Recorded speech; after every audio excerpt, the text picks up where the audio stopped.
Welcome to tea shorts. ద్రవ్యోల్బణాన్ని అంచనా వేసే పద్ధతుల్లో మరొకటి ఆహార ద్రవ్యోల్బణం, food inflation index. Inflation index ఆహార ద్రవ్యోల్బణ సూచి. ఆహార ద్రవ్యోల్బణ సూచీలో మెయిన్గా ఈ సూచీని 2009 సంవత్సరం నుండి ఉపయోగిస్తున్నారు. మరి 2009 సంవత్సరం నుండి ఉపయోగిస్తున్నారంటే ఈ సూచీలో ప్రాథమిక వస్తువుల జాబితాలో ఆహార వస్తువులు తీసుకుంటారు. అంటే ప్రాథమిక వస్తువుల జాబితాలో ఆహార వస్తువులు తీసుకొని 14.34% భారితమిస్తారు. 14.34% భారితమిస్తారు.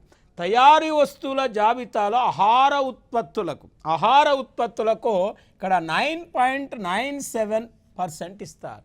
అంటే ఇక్కడ ఆహార ఉత్పత్తులు తీసుకుంటారు. ఆహార ఉత్పత్తులకు తేడా ఏంటి అంటే ప్రాథమిక వస్తువుల జాబితాలో ఆహార వస్తువులు, తయారీ వస్తువుల జాబితాలో ఆహార ఉత్పత్తులు. అంటే ఫుడ్ ప్రోడక్ట్స్ అని ఇక్కడ రెండు తీసుకుంటారు. ఫుడ్ ప్రోడక్ట్కి ఆహార వస్తువులకు, ఆహార ఉత్పత్తులకు మనం తేడా చూస్తే పాలు కానీ, పెరుగు కానీ, వెన్న కానీ, జున్ను కానీ, నెయ్యి కానీ, పండ్లు కానీ, కూరగాయలు కానీ, తేనె కానీ ఇలాంటి వస్తువులను, మటను, చికెను, ఎగ్స్ ఇలాంటి వస్తువులను ఆహార వస్తువులు అంటారు. ప్రాసెస్ చేయబడిన అంటే పాల ప్యాకెట్లు, పెరుగు ప్యాకెట్లు, మజ్జిగ ప్యాకెట్లు, వెన్న ప్యాకెట్లు, జున్ను ప్యాకెట్లు, తేనెకు సంబంధించిన ప్యాకెట్లు కాకపోతే డబ్బాలు, తర్వాత మనం మటన్ పచ్చడి, చికెన్ పచ్చడి, డ్రై ఫ్రూట్స్ ఇట్లాంటి అంటే ప్రోడక్ట్స్ అంటే మ్యానుఫ్యాక్చరింగ్ వాటిని ఈ తయారీ జాబితాలో ఆహార ఉత్పత్తుల కింద తీసుకుంటారు. మొత్తానికి రెండు వస్తువులకు కలిపి ఇక్కడ 14.34%, 9.97% అంటే దాదాపు ఇక్కడ మీరు చూడండి, మనం చూస్తే ఇక్కడ 24.31% భారితము ఇక్కడ ఫుడ్ ఇన్ఫ్లేషన్ ఇండెక్స్కి ఇస్తారు. ఆహార ఉత్పత్తులకు 9.97, ఇక్కడ ఆహార వస్తువులకు మరి 14.34, రెండు కలిపితే ఆహార ద్రవ్యోల్బణ సూచీకి ఇచ్చే వెయిటేజీ ఎంత అంటే 24.31% ఇస్తారు. అంటే మన క్వశ్చన్ ఎట్లా అడుగుతారు, ఏ విధంగా అడుగుతారంటే ఆహార ద్రవ్యోల్బణ సూచీలో ఏ అంశాలు తీసుకొని భారతదేశంలో ద్రవ్యోల్బణాన్ని అంచనా వేస్తారంటే ఆహార వస్తువులు అంటే ఆహార ఉత్పత్తులు తీసుకుంటారు. మరి ఈ సూచీలో ఎక్కువ వెయిటేజ్ దేనికి ఇస్తారని అడిగితే ఆహార వస్తువులకే ఎక్కువ వెయిటేజ్ ఇస్తారు. మరి 2024 ప్రకారం మన దేశంలో ఆహార ద్రవ్యోల్బణం 7.5% అండి. ఆహార ద్రవ్యోల్బణం 7.5% ఉంటే ప్రధాన ద్రవ్యోల్బణం 5.4% హెడ్లైన్ ఇన్ఫ్లేషన్. మరి హెడ్లైన్ ఇన్ఫ్లేషన్ 5.4% ఉంటే కోర్ ఇన్ఫ్లేషన్ 4.3% ఉంది. అంటే మన దేశంలో హెడ్లైన్ ఇన్ఫ్లేషన్ కంటే ఫుడ్ ఇన్ఫ్లేషన్ ఎక్కువ ఉంది. అంటే ఈ మధ్యలో మనం చూస్తున్నాం హెడ్లైన్ ఇన్ఫ్లేషన్లో ఏం తీసుకుంటారో ఇప్పుడే మనం చదువుకున్నాం. హెడ్లైన్ ఇన్ఫ్లేషన్లో తీసుకునేవి తయారీ వస్తువులు, మరి పెట్రోలియం, శక్తి, లూబ్రికేట్, ప్రాథమిక వస్తువులు ఇవన్నీ 697 వస్తువులు తీసుకుంటారు. కానీ ఫుడ్ ఇన్ఫ్లేషన్లో ఫుడ్కు సంబంధించిన వస్తువులు తీసుకుంటారు. కాబట్టి ఈ మధ్య కాలంలో ఈ నిత్యావసర వస్తువులు, ఆహార వస్తువులకు ధరలు పెరుగుతున్న నేపథ్యంలో మన దేశంలో ఎక్కువగా ఏ ద్రవ్యోల్బణం కనపడుతుందంటే ఇక్కడ మనం చూస్తే ఇక్కడ ఆహార ద్రవ్యోల్బణం అనేది కనపడుతుందండి. ఆహార ద్రవ్యోల్బణం అనేది మనకు ప్రధానంగా కనపడుతుంది.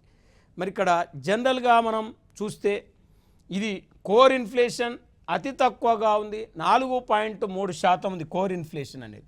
మరి ఇక్కడ ద్రవ్యోల్బణం ఎక్కువగా ఉన్న రాష్ట్రాలు మనం చూస్తే గ్రామాలలో కానీ పట్టణాల్లో కానీ ద్రవ్యోల్బణం ఎక్కువ ఉన్న రాష్ట్రాలు చూస్తే మనకు ఇక్కడ మేజర్గా పట్టణాల్లో ద్రవ్యోల్బణం అనేది మణిపూర్ స్టేట్లో 5.9% ఎక్కువ ఉన్నది ఇక్కడ. అదే హర్యానాలో 5.6% ఎక్కువ ఉంది పట్టణంలో. అదే గ్రామాల్లో ద్రవ్యోల్బణం మనం చూస్తే మణిపూర్ 12.02%, మిజోరాం స్టేట్లో 8.4%, హర్యానా స్టేట్లో 7.8% ఉంది. అంటే గ్రామీణ ప్రాంతంలో ద్రవ్యోల్బణం ఎక్కువ రాష్ట్రాలు ఏందన్నాడు అనుకోండి, మణిపూర్, మిజోరాం, హర్యానా. మణిపూర్, మిజోరాం, హర్యానా గుర్తుపెట్టుకోవాలి. పట్టణ ప్రాంతంలో ద్రవ్యోల్బణం ఎక్కువ రాష్ట్రం ఏంటంటే మణిపూర్, హర్యానా స్టేట్ గుర్తుపెట్టుకోవాలి. మణిపూర్, హర్యానా స్టేట్ గుర్తుపెట్టుకోవాలి.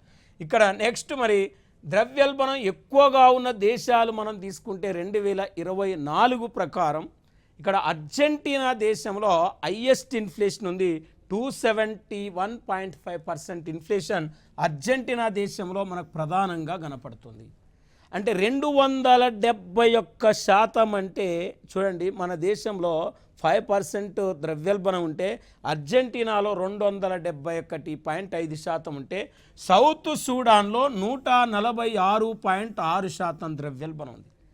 మరి ఇక్కడ వెనిజుల్లాలో ఉన్న ద్రవ్యోల్బణం 51.4% ఉంది. వెనిజుల్లాలో కేవలం 51.4% ఉంది.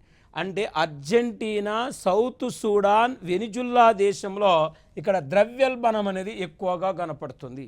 మరి ఎక్కువగా మనకు ప్రధానంగా కనపడుతుంది. ఈ ద్రవ్యోల్బణం అనేది చాలా డేంజర్. ఎందుకంటే ద్రవ్యోల్బణము సమాజంలో ఇక్కడ పేదవారు, ధనికవారు అనే 2 వర్గాలను సృష్టిస్తుంది. సమాజంలో ఆదాయ అసమానతలను పెంచుతుంది. అంటే ద్రవ్యోల్బణ కాలంలో కొంతమంది నష్టపోతారు, కొంతమంది లాభపడతారు. వాస్తవానికి ద్రవ్యోల్బణ కాలంలో నష్టపోయేవారు అంటే లాసెస్ పీపుల్ ఇన్ఫ్లేషన్ పీరియడ్. చూడండి, అంటే ద్రవ్యోల్బణ కాలంలో ఎవరు నష్టపోతారనే దాన్ని మనం ప్రధానంగా తీసుకుంటే ఇక్కడ భూస్వాములు నష్టపోతారు, ల్యాండ్ లార్డ్స్, వీళ్ళు నెంబర్ 1. రెండోది రుణదాతలు నష్టపోతారు, అంటే అప్పిచ్చిన వాళ్ళు నష్టపోతారు. అప్పు తీసుకున్న వాళ్ళు బాగుపడతారు, అప్పిచ్చిన వాళ్ళు నష్టపోతారు. అంటే చూడండి, ద్రవ్యోల్బణ కాలం దినసరి శ్రామికులు, రోజువారీ శ్రామికులు, అంటే రోజువారీ శ్రామికులు ధరలు పెరిగినప్పుడల్లా వీళ్ళ యొక్క రోజువారీ వేతనాలు పెరగవు. కాబట్టి ఇక్కడ దినసరి శ్రామికులు ఎక్కువగా నష్టపోయే ప్రమాదం ఉంది. ఎక్కువగా ద్రవ్యోల్బణ కాలంలో నష్టపోయేది ఎవరంటే రోజువారీ శ్రామికులు, దినసరి శ్రామికులు. మరి ఈ రోజువారీ శ్రామికులు, దినసరి శ్రామికులు అంటే మనం చూస్తుంటాం ఇక ఉద్యోగులు. ఏ ఉద్యోగులు ఎక్కువ నష్టపోతారంటే ప్రభుత్వ ఉద్యోగులు ఎక్కువగా నష్టపోతారు. చిన్న చిన్న ప్రైవేట్ ఉద్యోగాలు చేసేవాళ్ళు కూడా ఎక్కువగా నష్టపోతారు. చాలని జీతాలతో పనిచేసే వాళ్ళు ఇన్ఫ్లేషన్ పీరియడ్లో ఎక్కువగా దిగ్బంతి గురవుతారు, లాసెస్ గురవుతారు, ఆందోళనకు గురవుతారు. ఇక్కడ ఉద్యోగులు అంటే ప్రభుత్వ ఉద్యోగులను ప్రధానంగా ప్రస్తావించాలి.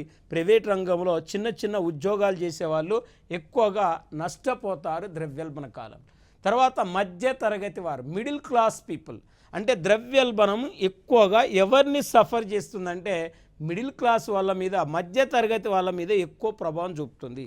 ఎందుకంటే వీళ్ళకు ధరలు పెరుగుతాయి కానీ వీళ్ళకు జీతాలు పెరగవు. కాబట్టి వచ్చిన జీతంతో రకరకాల వస్తువులు కొనలేక ఎక్కువగా దిగ్భ్రాంతికి గురవుతుంటారు, ఆందోళనకు గురవుతుంటారు మధ్యతరగతి వారు.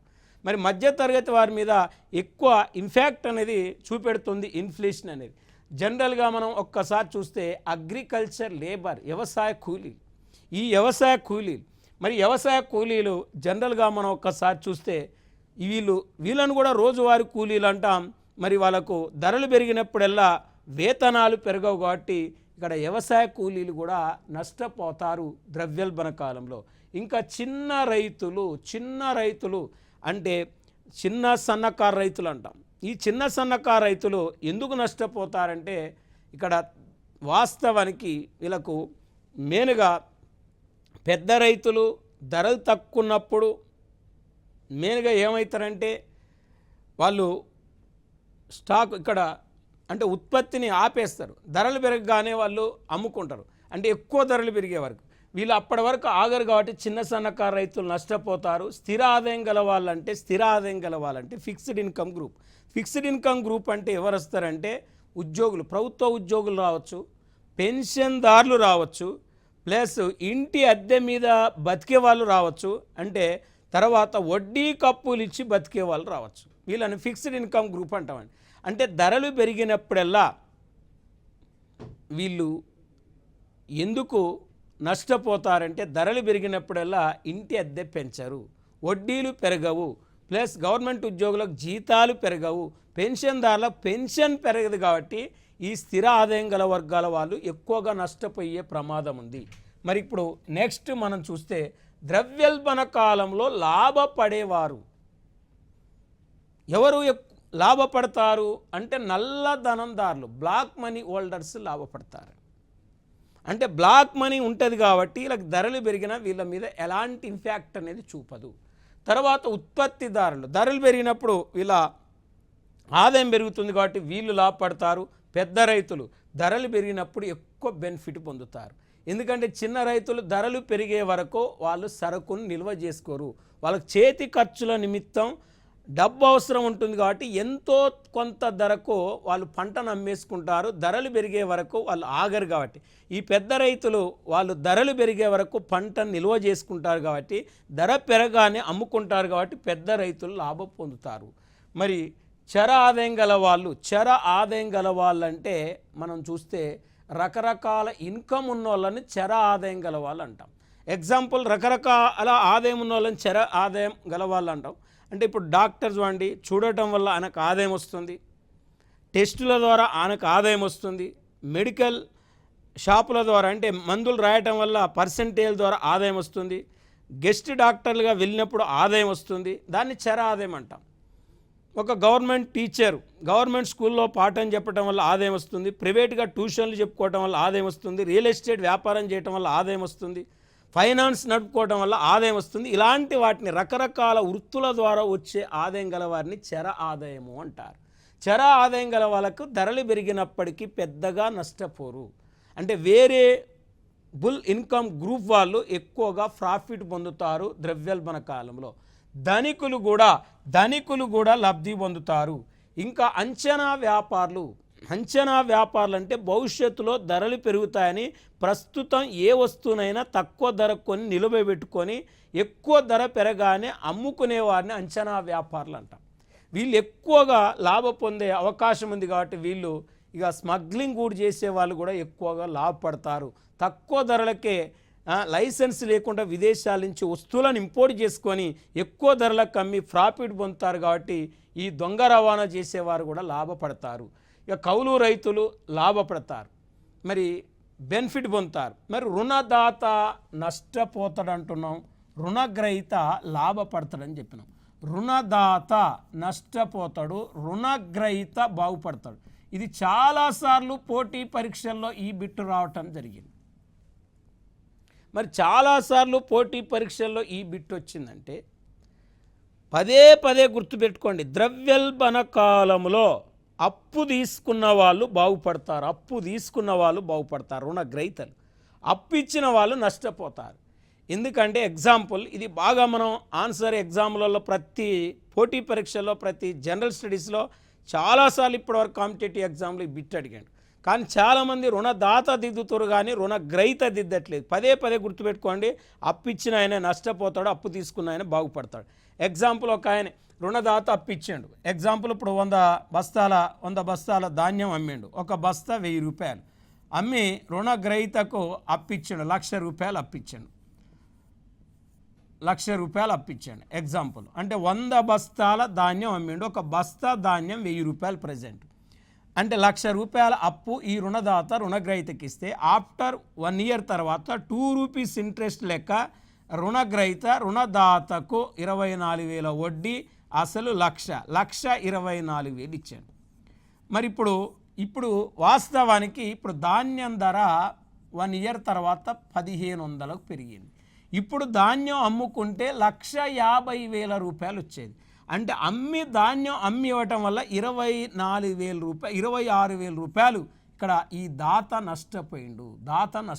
చూడండి, ఇప్పుడు 1,00,000 అంటే 100 బస్తాలు, ఒక బస్తా 1,500 చొప్పున అమ్ముకుంటే 1,50,000 వచ్చేది. అంటే అసలు 1,50,000 అంటే ఈయనకు వచ్చింది 1,24,000 అంటే 26,000 రూపాయలు నష్టపోయింది. అంటే అప్పు ఇవ్వటం వల్ల 26,000 రూపాయలు నష్టపోయాడు. అదే ఇక్కడ జనరల్గా మనం ఒకసారి తీసుకుంటే అదే రుణగ్రహీత 1,00,000 రూపాయలు అప్పు తీసుకొని 50,000 రూపాయల చొప్పున 2 తులాల బంగారం కొన్నాడు. 2 తులాల బంగారం కొన్నాడు. కొంటే దాదాపు 1,00,000 రూపాయలకు 2 తులాలు వచ్చింది. ఇప్పుడు బంగారం ధర 70,000 రూపాయలు. అంటే అదే బంగారం ధర ఇప్పుడు 70,000 అంటే 1,40,000. అంటే ఆ బంగారం అమ్మి ఆయనకు 1,24,000 ఇస్తే గ్రహీతకు 16,000 మిగిలింది. అంటే గ్రహీత ఎట్టి పరిస్థితిలో బాగుపడ్డాడు. అదే రుణదాత అమ్మి ఆనాడు బంగారం కొనుక్కుంటే 2 తులాలు వచ్చేది 1,00,000కి, ఈనాడు అమ్ముకుంటే 1,40,000 వచ్చేది. అట్లీస్ట్ అప్పిచ్చిన వాడే ద్రవ్యోల్బణ కాలంలో నష్టపోతాడు తప్ప అప్పు తీసుకున్న వాళ్ళు నష్టపోరు. అందుకే ఇప్పుడు ద్రవ్యోల్బణ కాలంలో దాత నష్టపోతే గ్రహీత బాగుపడతాడనేది మోస్ట్ ఇంపార్టెంట్ బిట్టు పోటీ పరీక్షల పరంగా. నెక్స్ట్ మనం ఇన్ఫ్లేషన్ చూస్తే మరి ఈ ద్రవ్యోల్బణం అనేది చాలా డేంజరస్. ఇది అన్ని వర్గాల మీద, ఉత్పత్తి మీద ప్రభావం చూపుతుంది, పంపిణీ మీద ప్రభావం చూపుతుంది, రాజకీయం మీద ప్రభావం చూపుతుంది, ప్లస్ అంతర్జాతీయ వ్యాపారం మీద కూడా ప్రభావం చూపుతుంది. అంటే ఏ ఒక్క వర్గాన్ని వదిలిపెట్టకుండా అన్ని వర్గాల పీపుల్ని దాదాపు సఫర్ చేస్తుంది. కాబట్టి ఈ ద్రవ్యోల్బణాన్ని నియంత్రించవలసిన బాధ్యత ఎవరి మీద ఉందంటే మెయిన్గా కేంద్ర ప్రభుత్వం మీద ఉంది, రిజర్వ్ బ్యాంక్ ఆఫ్ ఇండియా మీద ఉంది. అంటే రిజర్వ్ బ్యాంక్ ఆఫ్ ఇండియా కేంద్ర ప్రభుత్వం. ఇక్కడ మనకు రిజర్వ్ బ్యాంక్ ఆఫ్ ఇండియా తీసుకునే చర్యలను ద్రవ్యపరమైన చర్యలు అంటారు. అంటే చూడండి, ద్రవ్యపరమైన చర్యలు అంటారు. కేంద్ర ప్రభుత్వం తీసుకునే చర్యలను కోశపరమైన చర్యలు అంటారు. అంటే ద్రవ్యోల్బణాన్ని కంట్రోల్ చేయటానికి 2 రకాల మెజర్మెంట్స్ ఉన్నాయి, 2 రకాల చర్యలు ఉన్నాయి. అంటే ఫిజికల్ పాలసీస్ ఉన్నాయి, మానిటరీ పాలసీస్ ఉన్నాయి. అంటే ఇద్దరి మీద బాధ్యత ఉంది. ఎవరెవరి మీద బాధ్యత ఉంది అంటే కేంద్ర ప్రభుత్వం మీద ఉంది, ఆర్బీఐ మీద ఉంది అని చెప్తాను. మరి ఇద్దరి మీద బాధ్యత ఉన్నప్పుడు ఇక్కడ కేంద్ర ఆర్థిక మంత్రిత్వ శాఖ అన్ని మంత్రిత్వ శాఖల సహకారంతో ద్రవ్యోల్బణాన్ని కంట్రోల్ చేయవలసి ఉంటుంది. అంటే ప్రతి ఒక్క శాఖతో సమన్వయం ఉండాలి. ఇవాళ ఆహార ద్రవ్యోల్బణం ఏర్పడుతుందంటే వ్యవసాయ ఆహార శాఖతో ఆర్థిక మంత్రిత్వ శాఖకు ఇక్కడ సమన్వయం ఉండాలి. పెట్రోల్ ధరలు, గ్యాస్ ధరలు పెరుగుతున్నాయంటే పెట్రోలియం ధరతో, అంటే పెట్రోలియం గ్యాస్ ధరలు పెరుగుతున్నాయంటే పెట్రోలియం శాఖతో ఆర్థిక శాఖకు సమన్వయం ఉండాలి. ఇవాళ ఉక్కు ధర పెరుగుతుందంటే ఉక్కు శాఖతో ఆర్థిక మంత్రిత్వ శాఖకు రిలేషన్షిప్ ఉండాలి, కోఆర్డినేషన్ ఉండాలి. అంటే రిజర్వ్ బ్యాంక్ ఆఫ్ ఇండియా, ఆర్థిక మంత్రిత్వ శాఖలు ద్రవ్యోల్బణాన్ని నియంత్రించవలసిన బాధ్యత వీళ్ళిద్దరి మీద ఉంది. కాబట్టి వీళ్ళిద్దరి కోఆర్డినేషన్తో ద్రవ్యోల్బణాన్ని నివారించాలి. మరి ఇప్పుడు మన దేశంలో రిజర్వ్ బ్యాంక్ ఆఫ్ ఇండియా తీసుకునే చర్యలు మనకు ఏంటి అంటే మానిటరీ పాలసీస్, ద్రవ్యపరమైన చర్యలు. ద్రవ్యపరమైన చర్యల్లో మనకు మేజర్గా పరిమాణాత్మక చర్యలు, గుణాత్మక చర్యలు ఉంటాయి. మరి పరిమాణాత్మక చర్యలు, గుణాత్మక చర్యలు అంటే మనకు పోటీ పరీక్షల్లో జిఎస్ పరంగా పరిమాణాత్మక చర్యల మీద మనకి ఎక్కువ బిట్లడుతారు. మరి పరిమాణాత్మక చర్యల మీద బిట్లడుతారంటే ఇవి బ్యాంకు రేటు, నగదు నిల్వల నిష్పత్తి, బహిరంగ మార్కెటు, చట్టబద్ధమైన ద్రవ్య నిష్పత్తి, repo rate, reverse repo rate. అంటే ఈ బ్యాంకు రేటు, నగదు నిల్వల నిష్పత్తి, బహిరంగ మార్కెటు, చట్టబద్ధమైన ద్రవ్య నిష్పత్తి, repo rate, reverse repo rate, వీటిని క్వాంటిటేటివ్ మెజర్మెంట్స్ అంట, పరిమాణాత్మక చర్యలు అంట. మరి మనకు పరిమాణాత్మక చర్యలు, గుణాత్మక చర్యలు ఈ రెండింటిని కూడా రిజర్వ్ బ్యాంక్ ఆఫ్ ఇండియా చేపట్టి మన దేశంలో ద్రవ్యోల్బణాన్ని నియంత్రణ చేస్తుంది. మరి ఇప్పుడు వాస్తవానికి బ్యాంకు రేటు అంటే ఏంది? ఇది ఎట్లా ద్రవ్యోల్బణం కంట్రోల్ చేస్తుంది బ్యాంకు రేటు ద్వారా అంటే, ఇక్కడ మనం జనరల్గా ఆర్బిఐ, వాణిజ్య బ్యాంకులు ప్లస్ ప్రజలు, కొనుగోలు శక్తి,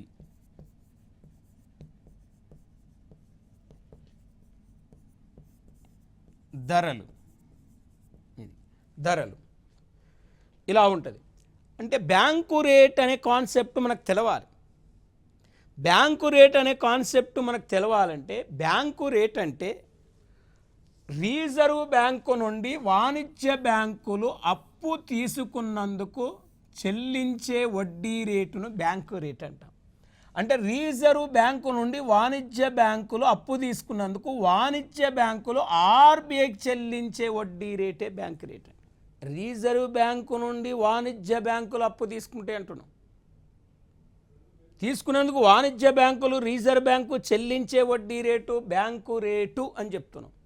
కాబట్టి ఇప్పుడు ద్రవ్యోల్బణం ఎకానమీలో ఉంది కాబట్టి, ద్రవ్యోల్బణం అంటే ధరలు పెరగటాన్ని ద్రవ్యోల్బణం ఉన్నాం కాబట్టి, ఈ ధరల పెరుగుదలను అరికట్టాలంటే రిజర్వ్ బ్యాంకు రేటును పెంచాలి ద్రవ్యోల్బణ కాలంలో. ఒక్కటే సింపుల్గా ద్రవ్యోల్బణ కాలంలో ఆర్బీఐ బ్యాంకు రేటును పెంచుతుంది, తగ్గిస్తుంది, స్థిరంగా ఉంచుతుంది. ఏది కాదంటే వాస్తవానికి పెంచాలి. అంటే రిజర్వ్ బ్యాంకు ద్రవ్యోల్బణ కాలంలో బ్యాంకు రేటును పెంచినప్పుడు ఈ రిజర్వ్ బ్యాంకు నుండి వాణిజ్య బ్యాంకులు తీసుకునే రుణాలు తగ్గిపోతాయి. వాణిజ్య బ్యాంకులు తీసుకునే అప్పులు తగ్గిపోయినప్పుడు వాణిజ్య బ్యాంకులు ప్రజలకిచ్చే రుణాలు తగ్గిపోతాయి. ప్రజలకిచ్చే రుణాలు తగ్గిపోయినప్పుడు ప్రజల్లో కొనుగోలు శక్తి తగ్గిపోతుంది. ప్రజల్లో కొనుగోలు శక్తి తగ్గిపోతుంది. కొనుగోలు శక్తి తగ్గినప్పుడు ఎకానమీలో ధరలు తగ్గిపోతాయి.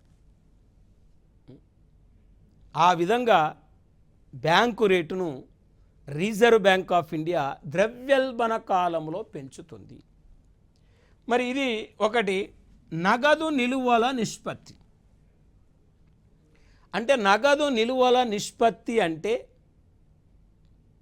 CRR, cash reserve ratio. CRR cash reserve ratio అని దేన్ని అంటామంటే, వాణిజ్య బ్యాంకులు సేకరించిన డిపాజిట్లలో కొంత శాతం డిపాజిట్లు ఆర్బీఐ దగ్గర తాకడి పెట్టడాన్ని నగదు నిలువల నిష్పత్తి అంటారు. మరొకసారి జాగ్రత్తగా చూడండి. వాణిజ్య బ్యాంకులు సేకరించిన డిపాజిట్లో కొంత శాతం డిపాజిట్ ఆర్బీఐ దగ్గర పెట్టడాన్ని నగదు నిలువల నిష్పత్తి అంటారు. ఇప్పుడు ఎకానమీలో ద్రవ్యోల్బణం ఉంది. ఈ ద్రవ్యోల్బణాన్ని అరికట్టడానికి రిజర్వ్ బ్యాంక్ ఆఫ్ ఇండియా ఏం చేస్తుందంటే సిఆర్ఆర్ను పెంచుతుంది. ఈ సిఆర్ఆర్ను పెంచినప్పుడు ఈ వాణిజ్య బ్యాంకులు సేకరించిన డిపాజిట్ ఆర్బీఐ దగ్గర ఎక్కువ తాకడి పెట్టాలి. ఎక్కువ తాకడి పెట్టినప్పుడు ఆర్బీఐ వాణిజ్య బ్యాంక్ అంటే ఎక్కువ తాకడి పెట్టినప్పుడు వీటి దగ్గర ఉండే డిపాజిట్లు తగ్గిపోతాయి. వీటి దగ్గర ఉండే డిపాజిట్లు తగ్గిపోయినప్పుడు ప్రజలకు ఇచ్చే రుణం తగ్గిపోద్ది. ప్రజలకు ఇచ్చే రుణం తగ్గిపోయినప్పుడు ప్రజల్లో కొనుగోలు శక్తి తగ్గిపోద్ది. ప్రజల్లో కొనుగోలు శక్తి తగ్గిపోయినప్పుడు ధరలు తగ్గిపోతాయి. చూడండి, ధరలు తగ్గిపోతాయి.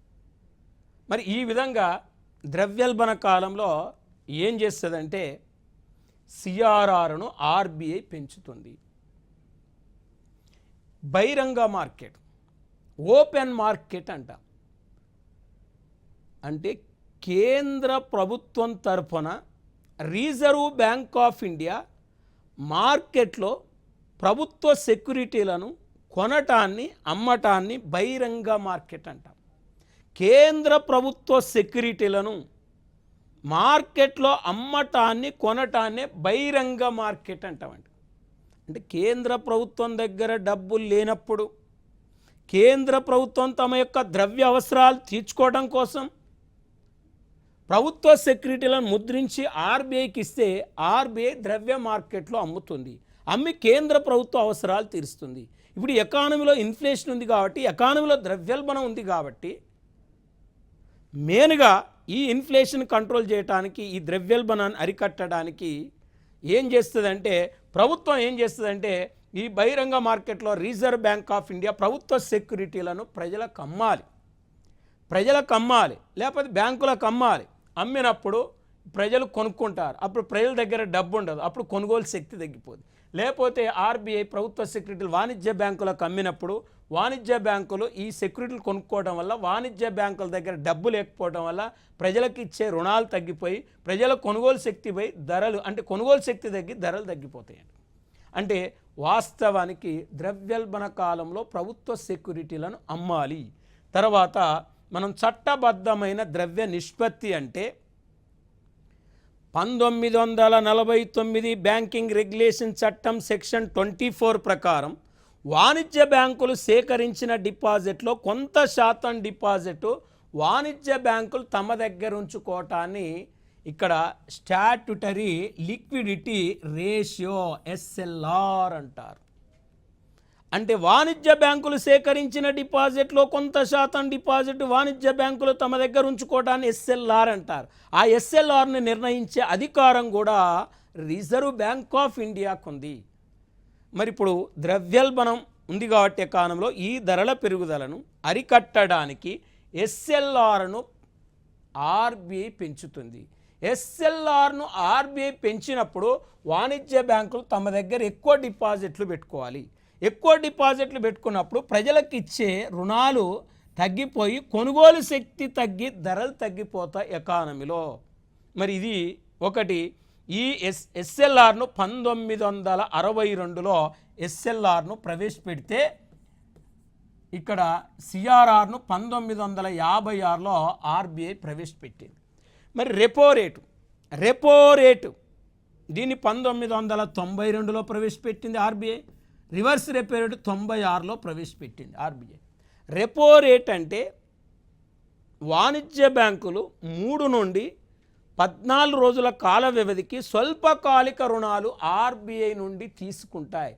తీసుకున్నందుకు వాణిజ్య బ్యాంకులు ఆర్బీఐకి చెల్లించే వడ్డీ రేటును రెపో రేటు అంటారు.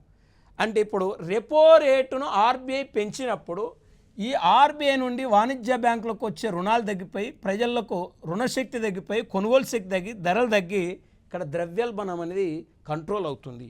మరి రివర్స్ రెపో రేటును మనం చూస్తే ఇక్కడ వాణిజ్య బ్యాంకులు సేకరించిన మిగులు డిపాజిట్లను రిజర్వ్ బ్యాంకు దగ్గర నిల్వ ఉంచినందుకు రిజర్వ్ బ్యాంకు వాణిజ్య బ్యాంకులకు చెల్లించే వడ్డీ రేటుని రివర్స్ రెపో రేట్ అంటాం. లేకపోతే రిజర్వ్ బ్యాంకు వాణిజ్య బ్యాంకుల నుండి అప్పు తీసుకున్నందుకు రిజర్వ్ బ్యాంకు వాణిజ్య బ్యాంకులకు చెల్లించే వడ్డీ రేటును రివర్స్ రెపో రేటు అంటారు. మరి ద్రవ్యోల్బణ కాలంలో రివర్స్ రెపో రేటు పెంచినప్పుడు వాణిజ్య బ్యాంకులు ఆర్బీఐకి ఎక్కువ అప్పు ఇవ్వటం వల్ల అప్పుడు వాణిజ్య బ్యాంకుల దగ్గర డబ్బు తగ్గి అప్పుడు ప్రజలకు ఇచ్చే రుణాలు తగ్గి కొనుగోలు శక్తి తగ్గి ధరలు తగ్గిపోతాయి. దానివల్ల ద్రవ్యోల్బణం కంట్రోల్ అవుతుంది. మరి నెక్స్ట్ మనం చూస్తే కోశపరమైన చర్యలు ఆర్థిక మంత్రిత్వ శాఖ తీసుకుంటుందని చెప్పినాం.